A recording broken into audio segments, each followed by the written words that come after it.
विधानसभा चुनाव अपनी पूरी शरत पर है। ऐसे में आज कुछ जानकारी आप लोगों के साथ साझा करने आया हूं।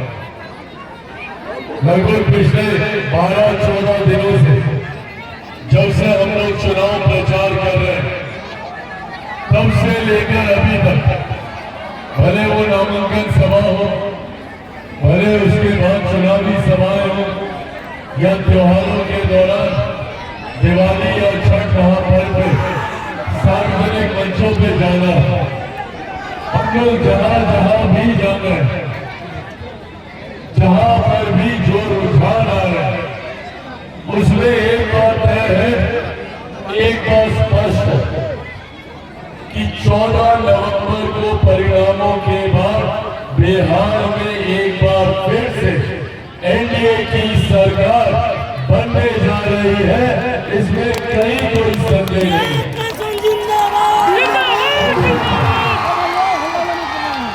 ऐसे में अभी ये जिम्मेदारी आप सबके ऊपर आती है कि जब बिहार में एनडीए की सरकार बने तो वही हमारी राजा पाकर विधानसभा भी मुख्य धारा के साथ जुड़ी रहे।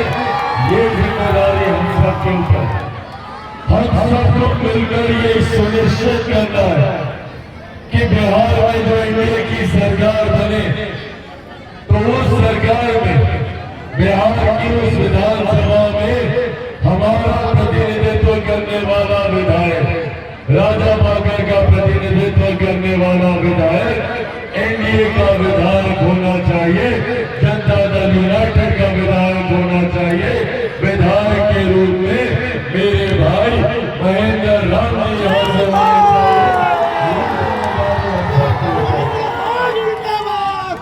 और साथियों ये महत्वपूर्ण जिम्मेदारी है, क्योंकि अगर कहीं गलती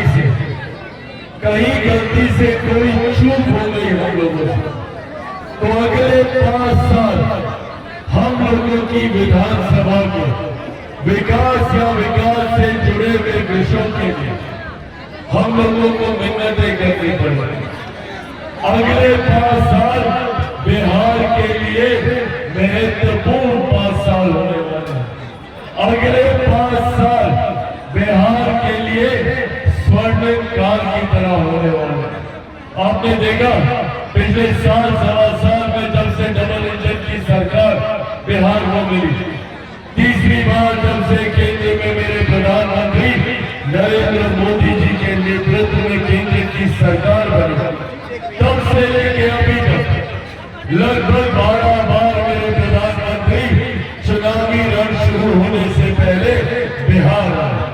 और जितनी बार वो बिहार आए, न सिर्फ उन्होंने बिहार आकर बिहार के लिए उनकी सोच को रखा, बल्कि उन्होंने लाखों करोड़ों की परियोजनाओं को भी बिहार और बिहारियों के लिए समर्पित करने का काम किया। परिणाम स्वरूप पिछले 1 साल में जिस तीव्र गति से हमारा प्रदेश आगे बढ़ा है, और यही ताकत डबल इंजन की सरकार की होती है। डबल इंजन की सरकार जहां केंद्र की परियोजनाएं सरलता से धरातल पर राज्य में उतरती है, तो वही राज्य की योजनाओं को भी केंद्र सरकार तुरंत स्वीकृति देने का काम करती है। ये ताकत डबल इंजन की सरकार की। अगर कहीं डबल इंजन की सरकार नहीं है तो बंगाल जैसे राज्य का हाल बदले, जहां कोई केंद्र सरकार की योजना को वहां के मुख्यमंत्री अपने राज्य में नहीं आने देते, पर वहीं अगर एक सोच वाली सरकार हो तो उत्तर प्रदेश जैसा राज्य देखिए किस तीव्र गति से वो विकास की राह पर आगे बढ़ता जा रहा है। और अगले 5 साल यही विकास हम लोगों को बिहार पूरे राज्य में देखने को मिलेगा। अब जब ये बात तय है कि भैया केंद्र की तर्ज पर राज्य में भी हमारे एनडीए की सरकार बनने जा रही है, तो अब ये जवाबदेही और जिम्मेदारी आप सबके ऊपर क्या यहाँ से एक ऐसे विधायक को चुनकर भेजिए जो मुख्यमंत्री के बगल में बैठकर आपकी समस्या का समाधान कर सके, जो प्रधानमंत्री से संवाद कर आपके लिए केंद्र से बड़ी योजनाएं ला सके, जो हमारे साथ बैठकर खाद्य प्रसंस्करण के बड़े से बड़े उद्योग लगा सके, जो मांझी जी के साथ बैठकर उनकी केंद्र सरकार की योजनाओं को बिहार अपने क्षेत्र राजा पाकर में ला सके। ये संभव तभी होगा, ये संभव तभी होगा जब यहाँ से आप भाई महेंद्र राम जी को भारी मतों से विजय कराकर देंगे। अगर कोई दूसरा आया, अगर गलती से कोई दूसरा आ गया तो 5 साल यही बोलेगा कि भैया मुख्यमंत्री हमारी बात नहीं सुनते, मंत्रिमंडल के साथी हमारी बात नहीं सुनते, केंद्र सरकार हमारी बात नहीं सुनती।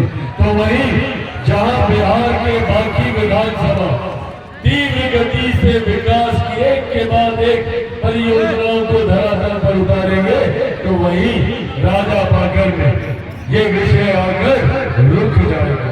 ये रुके नहीं, इसी के लिए जरूरी है मुख्य धारा के साथ जुड़े रहे। और विपक्ष में है कौन भाई?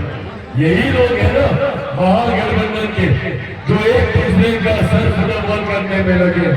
सोचिए, जो लोग गठबंधन में एक दूसरे घटक दलों को ही सम्मान ना दे सके, वो कल को जीत के आने के बाद आपको या हमें क्या सम्मान देंगे, ये सवाल पूछेगा जब महागठबंधन के नेता यहाँ पर पूछेगा इनसे कि भैया 15 साल दिए बिहार में आपको, क्या किया आपने 15 साल?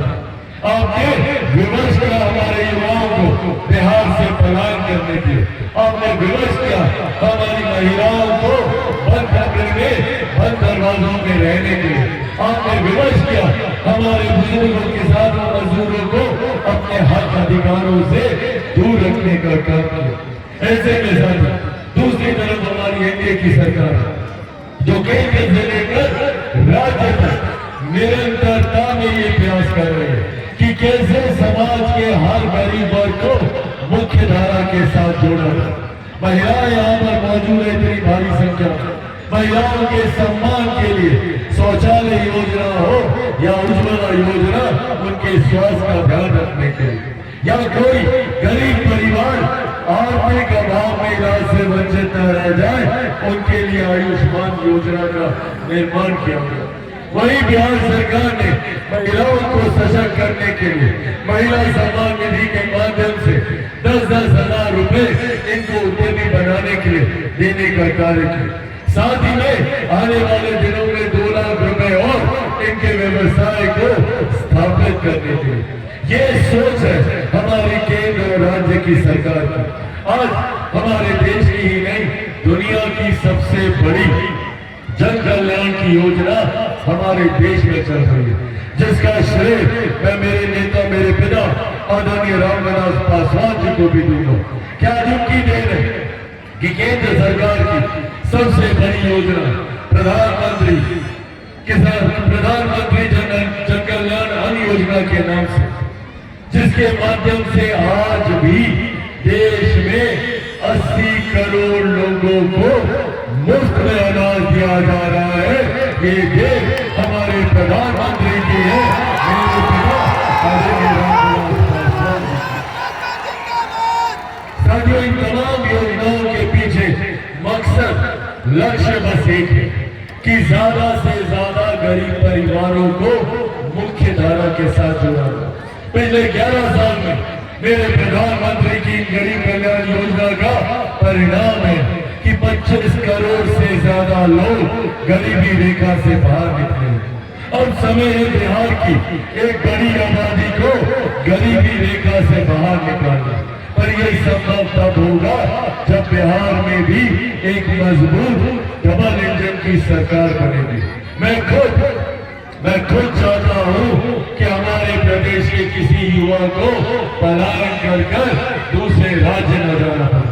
मैं चाहता हूं कि हमारे युवा को बेहतर से बेहतर शिक्षा, बेहतर से बेहतर रोजगार अपने